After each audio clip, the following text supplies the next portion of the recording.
Jeg tror, for at man kan forstå de ting, jeg vil sige, at der giver det mening lige at starte med et oprids af forløbet. Vi blev klar over i efteråret 2021, at der var en havneudvidelse undervejs. Og vi havde en del kontakt med politikerne allerede der i november måned 2021. Og svaret var på vores dialog, eller oplæg til dialog, at jamen nu sender vi tingene ud i en høring. Der er slet ikke noget, der er afklaret. En høring er en høring, og det er jo netop der, I kan skrive alle jeres meninger osv. Så vi sender bare et forslag ud i høring. Og beslutningen om at sende det ud i høringen blev truffet på det sidste byrådsmøde før jul i december 2021. Selve høringen fandt sig sted i januar og februar måned 2022, og det var en fælles høring. Kommunen og Trafikstyrelsen gjorde det sammen, og det vil dybest set være de to myndigheder, der vil være involveret i at give en endelig beslutning, en endelig tilladelse til en havneudvidelse. Trafikstyrelsen er myndighed for at beslutte, om man må inddrage et nyt søterritorium, og kommunen skal lave en lokalplan om, hvad det er søterritorium, man får inddraget. Det nye havneareal, man får tildelt, så skal bruges til. Så det blev sendt ud som en fælleshøring, der skulle løbe i de 8 uger. Så langt, så godt. Høringsmaterialet var i størrelsesorden omkring 3.000 sider, og vores første kritikpunkt gik på, at når det var en så omfattende og så kompleks sag, så synes vi, det ville have været en venlig gestus over for borgerne, om man havde givet det eksempelvis 4 ugers ekstra høringsfrist. Vi var hårdt presset under den periode, fordi dybest set den første halvdel af høringsperioden gik bare med at sætte os ind i, hvad der stod i det materiale, og det var meget uoverskueligt. Det var dele af det var svært forståeligt stof for almindelige lægmænd, for almindelige borgere. Og man må sige, at de borgere, der skal passe et arbejde og afvikle en vinterferie hen undervejs, og sådan nogle ting, de ville ikke have en jordig chance for at sætte sig ind i, hvad der var i høring. Så det var en problemstilling i sig selv. Høringen sluttede ved udgangen af februar, og rent faktisk fik vi organiseret eller informeret så bredt blandt borgerne i Aarhus, at der kom 1650 høringssvar, og høringsportalen kunne simpelthen ikke håndtere den store mængde. Det var flere, der nogensinde var kommet. Så man måtte give 14 dages fristforlængelse, så fristen blev til et stykke ind i marts. Jeg tror, det var den 11. marts. Så langt, så godt. Der kom som sagt ca. 1650 høringssvar, og bortset fra havnen og de virksomheder, der lå på havnen, som af havnen havde fået tilsendt forslag til positive høringssvar, som de bare skulle kopiere over på deres eget brevpapir og sende ind. Og så i øvrigt Dansk Industri og Danske Havne og hvad det ellers var, lobbyorganisationer, de sendte positive høringssvar, men de resterende, godt og vel 1600 ud af 1650 svar, de var negative. Så langt, så godt. Det kunne borgmester og øjemand for teknik og miljø trods alt godt se, at det var meget, meget massivt. Og derfor blev jeg, som værende den, der havde som formand for foreningen Beskyt Aarhusbugten, været en slags anfører for teamet, der havde kæmpet imod og lavet information om det. Jeg blev inviteret til et møde på borgmesterens kontor i midten af marts, og hvor de siger, at det her, det bliver vi nødt til at have undersøgt noget nærmere. Vi har talt om, at vi kunne lave en række temamøder. Vi har sorteret høringssvarene op i de emner, der var vigtigst. Det var noget med behov, det var noget med, hvordan det ville påvirke natur og herlighedsværdi, det var noget med, hvordan det ville påvirke havmiljøet, og det var noget med, hvordan det ville påvirke klimaet. Så det vil være helt naturligt, når vi har sådan nogle 4 hovedgrupperinger, at vi så laver 4 temamøder, hvor vi per møde får belyst hvert af de respektive 4 emner, og kommer lidt i dybden med dem, med henblik på at blive klogere, og med henblik på, at der sidenhen vil kunne træffes en beslutning, hvor det, der er blevet behandlet, kan indgå i beslutningen. og vi tænker, at det er udvalgte foreninger og organisationer, vi inviterer med til de temamøder. Der kan alle borgere ikke være repræsenteret, men vi regner med at lave 2 borgermøder, et i foråret og et i efteråret, hvor vi ligesom opsamler de ting, der har været fremme på temamøderne, og hvor det er åbent for samtlige borgere. Siger kommunen? Det var kommunens oplæg, og det sagde jeg sammen med et andet medlem fra foreningen inde på borgmesterkontoret, og nikkede til. Det lød jo da dybest set som en fornuftig måde at komme videre ud fra den situation, der var. Vor glæde blev noget afkølnet allerede ved det første af temamøderne, fordi for det første fik vi slet ikke en indflydelse på indholdet, selve agendapunkterne, hvem fik taletid, hvem fik ikke taletid, hvilke eksterne folk med faglig viden, der skulle komme på, der man kunne tænke sig, kunne komme og fremlægge noget, der var pro og kon og så videre. Vi havde absolut ingen indflydelse på afviklingen af det første møde overhovedet,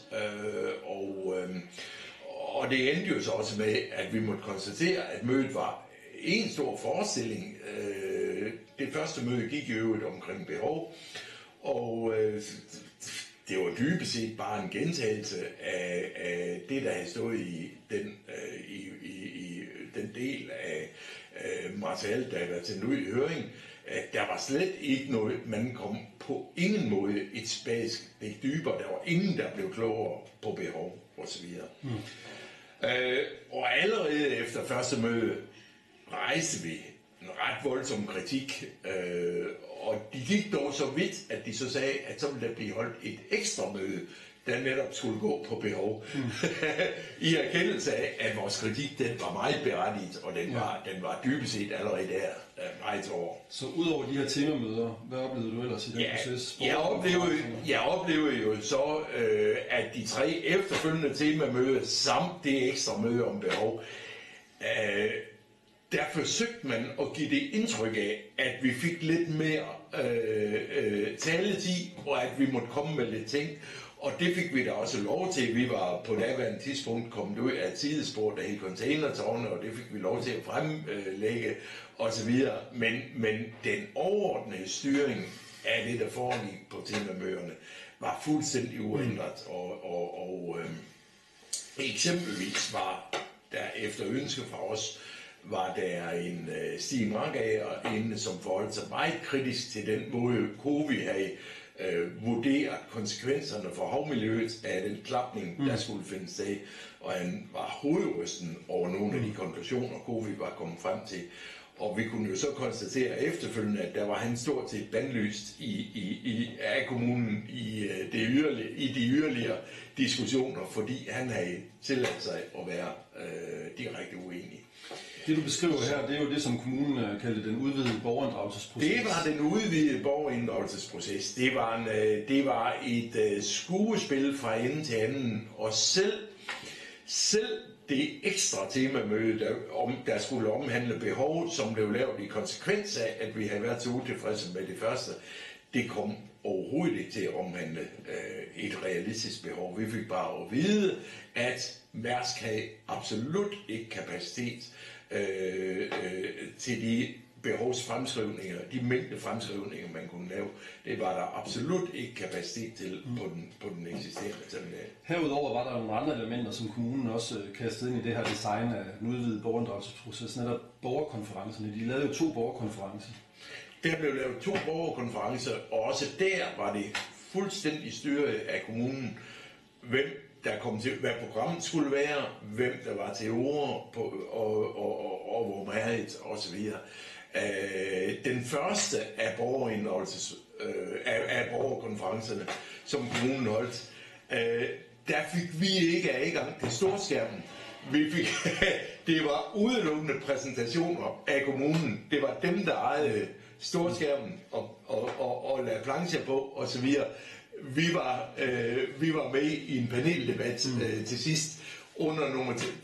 Det kritiserede vi selvfølgelig meget voldsomt, og under nummer 2 fik vi dog også taletid til at fremlægge. Men det var et vældig, vældig styreshow. Så var der et ekstra element, der kom ind, netop det her borgerpanel. Ja. Uanset at det var et styreshow, så var bare det faktum, at der var fremmøde, der var enormt fremmøde til de 2 borgerkonferencer. Rådhussalen var simpelthen propfyldt, og kritikken fra salen var jo ikke til at overse. Så der var jo så et par af partierne, som havde lurpasset lidt undervejs. Det var SF og Venstre, og de ville jo så gerne have et alibi til at stemme for en navneudvidelse, så de foreslog nedsættelse af et borgerpanel. Selve nedsættelsen af borgerpanelet, det skrev vi jo sådan en lang kronik om sammen med Poul Natrup, der har deltaget i et OECD-samarbejde om at lave retningslinjer for den slags ting, fordi det findes der rent faktisk retningslinjer omkring, om man har gennemført der her er det ikke borgerpanel, der her er det borgersamling. Det har man gennemført i en række lande omkring forskellige spørgsmål, og man har høstet enormt god erfaring med det osv. I Aarhus, der ville man lave det styret af borgmesterens afdeling. Der skulle ikke bruges eksterne, som altså har ekspertise og erfaring i, hvordan sådan noget gøres og gøres neutralt. Det handler også om armslængde. Der var slet ikke en armslængde her. Det blev en fuldstændig styret proces. Og da de 36 paneldeltagere var udvalgt, og man havde defineret et antal mødedage, hvor de skulle til præsentation på havnen, og de skulle udsættes for en masse forskellige informationer, der var vi slet ikke en del af det. Og der kæmpede jeg en brav kamp for at komme på, og fik tildelt 10 minutter på et af møderne nede på havnen, og jeg blev så i øvrigt forvist fra lokalet. Jeg måtte ikke deltage og blive i spørgeprocessen, der var bagefter. Det var fuldstændig styrt at have 10 minutter, og så var det ud af vagten. Og til trods for, at det var meget, meget styret og meget, meget ensidigt, hvad de 36 medlemmer fik af informationer i de 5 møder, inden de så på et tidspunkt hen omkring, jeg tror det var 25. 27. januar i 2023, skulle hver især skrive en side med deres anbefaling til den videre beslutningsproces. Det endte jo så med, at der var en del frafald, hvilket der normalt ikke er i sådanne borgersamlinger, når det er styret af nogen, der følger OECD's retningslinjer osv., så har man faktisk erfaring for, at der er et rigtig stort engagement. Her var faktisk en del frafald, og det kan man jo så spørge sig selv som det første spørgsmål, hvorfor var der egentlig det? Var der nogen, der synes, at det her det var et shownummer, det var en cirkusforestilling, i stedet for en seriøs undersøgelse af borgernes synspunkter? Det næste var så, at ud af de 23 svar, der trods alt blev afleveret, der var 3, som gik ind for navneudvidelse, 3, der sagde umiddelbart bare go forward. Der var 5, 6, 7 stykker, der helt klart sagde nej, og så var der et stort flertalsgruppe, der sagde, det er så ikke belyst godt nok. Vi kan ikke sige med sikkerhed, at vi enten får eller imod, men vi kan i hvert fald sige, at vi er blevet så kloge af det her, at vi kan se, at der er en masse ting, der slet ikke er afdækket. Så det vil vi anbefale at få afdækket. Der gik så i størrelsesorden cirka 1 uge, så blev der sendt pressemeddelelse ud om, at nu havde man i en sen nattetime lavet et politisk forlig bestående af 4 partier, og nu var beslutningen truffet, og man havde sørget lyttet meget til borgermodstanden, fordi fase 1 var godt nok den samme, uforandret en ny containerterminal på en 344 hektar, som det hele tiden har været, men fase 2, som først skulle besluttes senere, den havde man i hvert fald som den nuværende hensigt skrumpe lidt, sådan at det sammenlagt blev mindre. Og man havde ændret måleføringen en lille smule, så målen blev 100 meter kortere og og fik en lidt anden facon, men det fjerneste yderpunkt var dog uforandret det samme.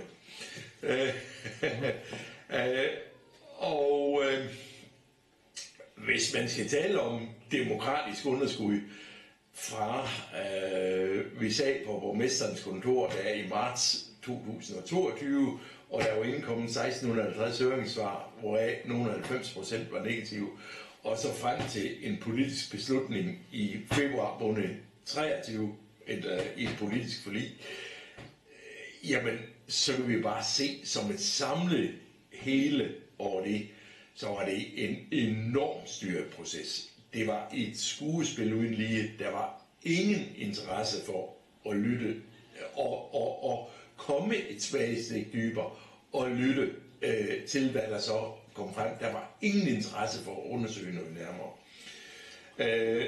Og beslutningen, som de 4 forligspartier så også lavede, jamen den ligner jo til genkendelighed.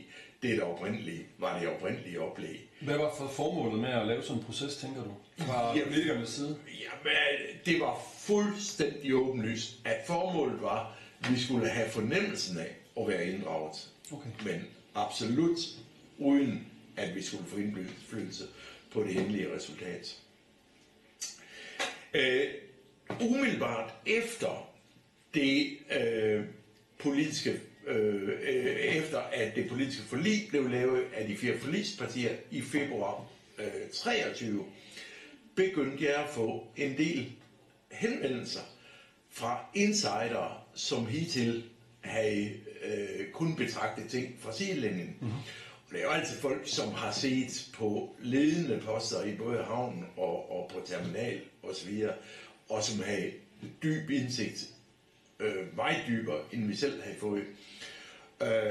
Og de havde ikke i deres vildeste fantasi, fortalte de efterfølgende, forestillet sig, at det ville komme dertil, at man bare traf sådan en beslutning, når der var så gode argumenter imod, og når der var så massiv en modstand imod. Og de begyndte jo så først anonymt, men sidenhen turde de godt give sig til kende over for mig, så jeg kender deres identitet alle sammen. De vil så godt bidrage med yderligere informationer, og vi blev sat på sporet af Hamburg Port Consulting, som dybest set lavede en ret seriøs analyse for os af, hvad man kunne omsætte på den eksisterende terminal, og sammenligne det i øvrigt med en meget sammenlignelig terminal, 12-året, der ligger som en del af havnen i Hamburg. Og alt det, som jeg vil sige, det løftede også et niveau eller flere niveauer op i kvaliteten af den modstand, vi kunne komme med.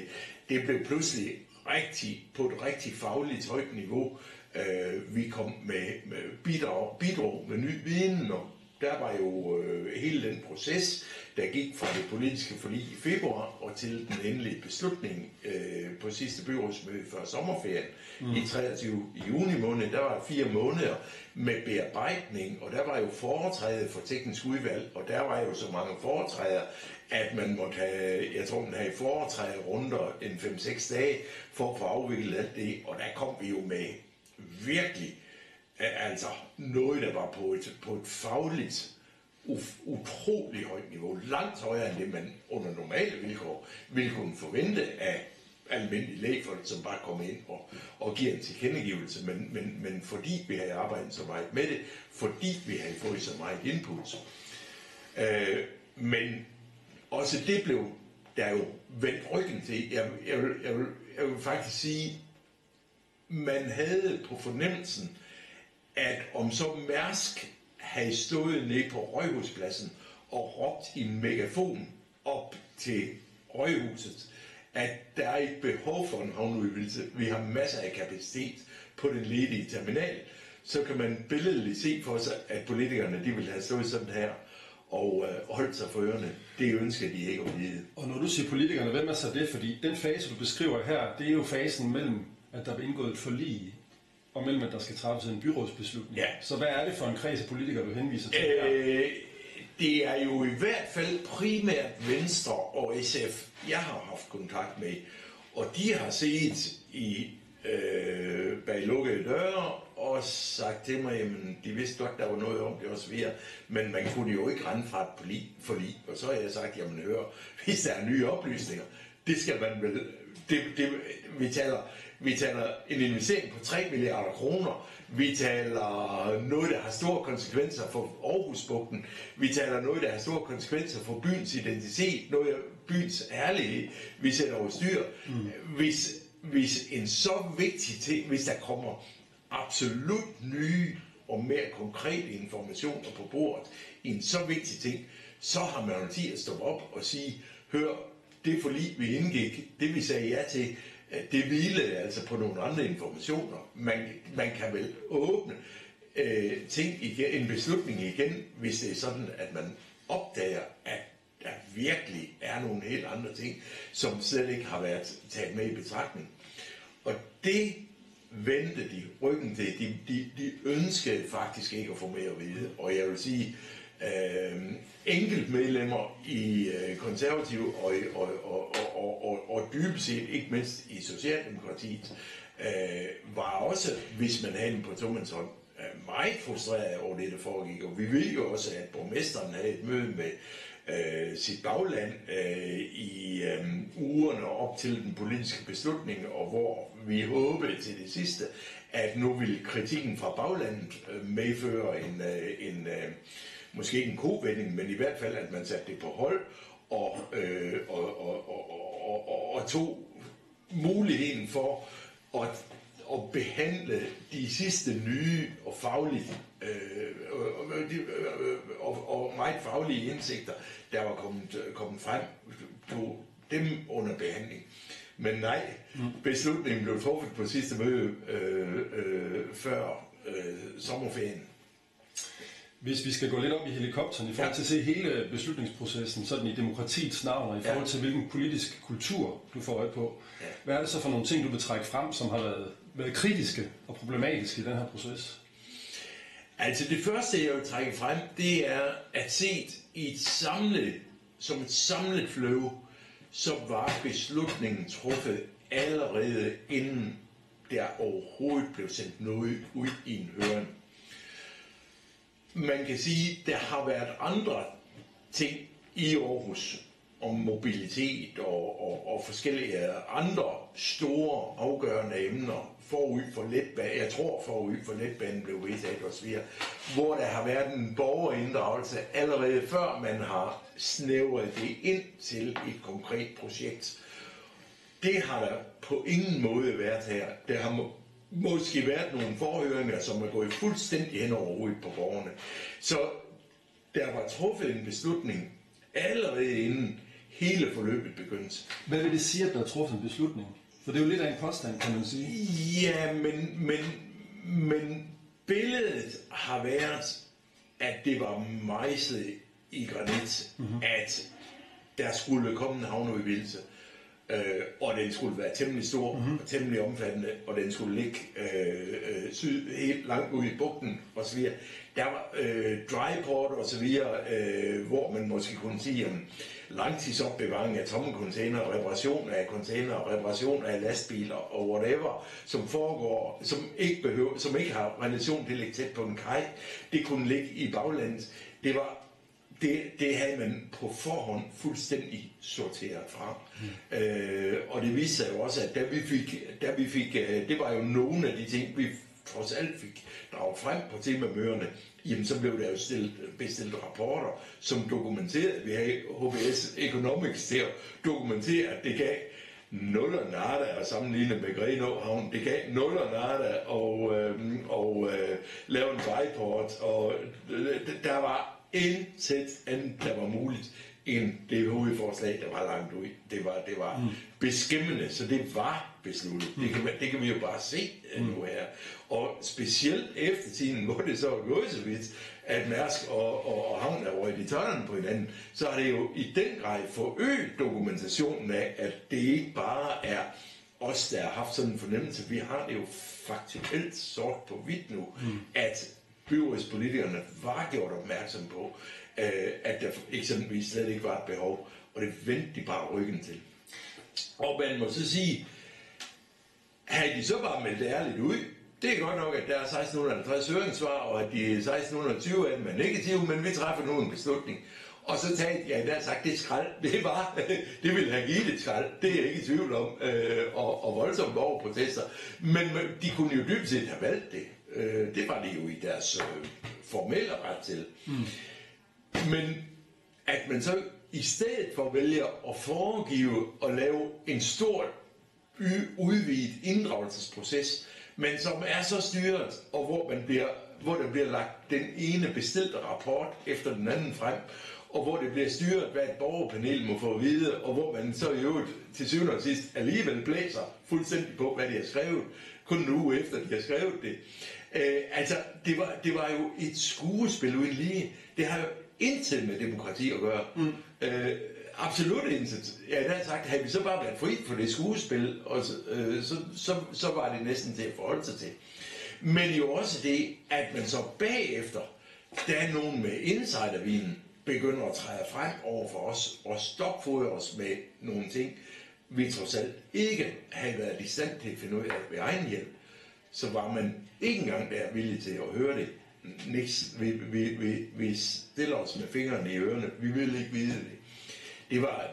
Det var skræmmende at være vidne til. Og det svarer slet ikke til det billede, jeg forud for, at jeg kom ind i alt det her, gik med i vores dejlige land og i vores dejlige by, hvor jeg altid har ment, at selvfølgelig er der noget, der kan blive bedre, men sådan generelt set, der er vores demokrati virkelig, virkelig velfungerende. Det har været min naive grundholdning helt indtil her i en alder af over 60 år, er blevet klar over, at sådan noget her, det får slet ikke i demokratisk forløb. Og jeg har jo været vidner til, hvordan i alle 4 forligspartier har der været masser af partidisciplin, der er blevet håndhævet ret så bestandt, så man har ikke turde sige andet, end hvad der var den officielle linje. Så hvad skal der til for at ændre den politiske kultur? For det lyder som om, vi har brug for at vitalisere de her demokratiske beslutningsprocesser. Jamen, jeg håber jo, at hele casen har været en kæmpe lærdom for alle 31 i byrådet. Og nu har det jo så fået den konsekvens, blandt andet det her, men og andre tilsvarende ting, at vi har fået et borgmesterskifte.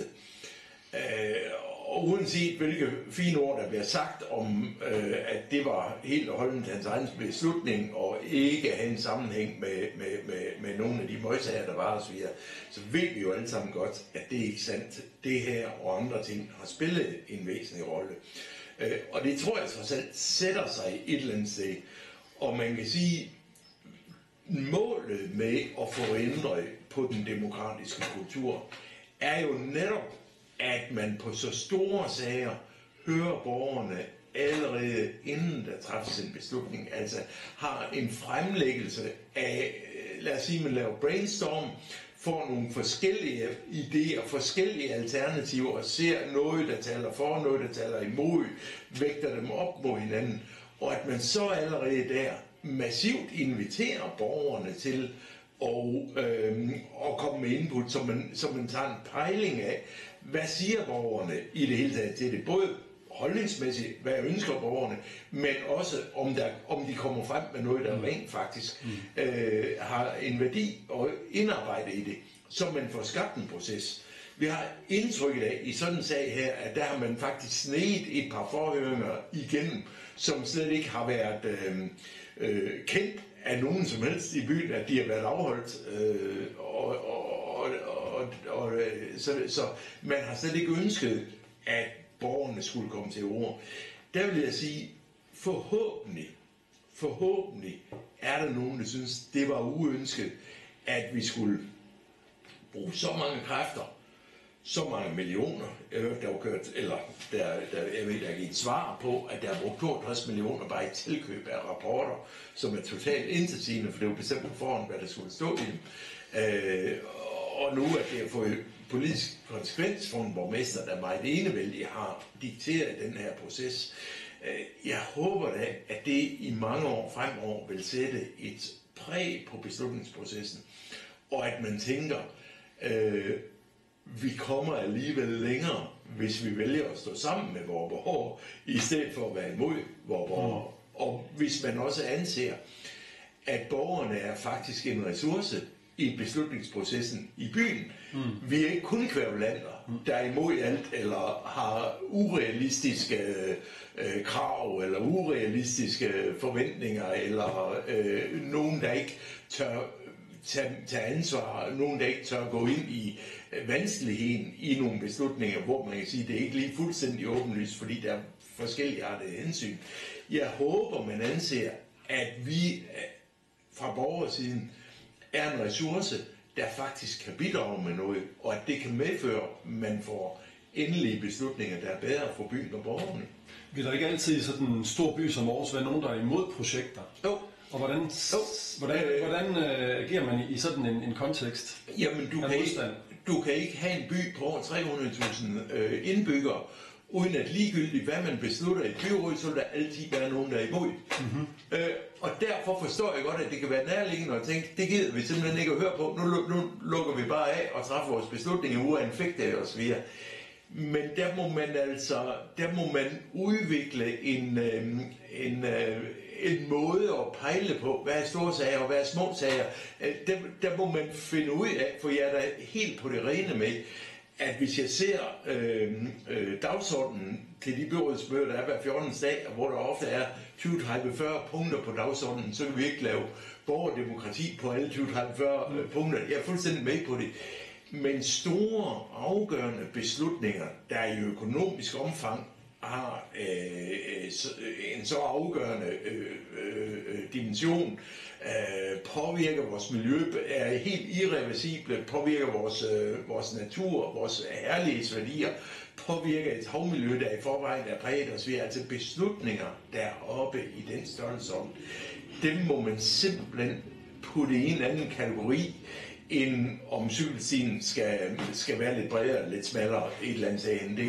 Det kan man ikke nødvendigvis holde borgerdemokrati for.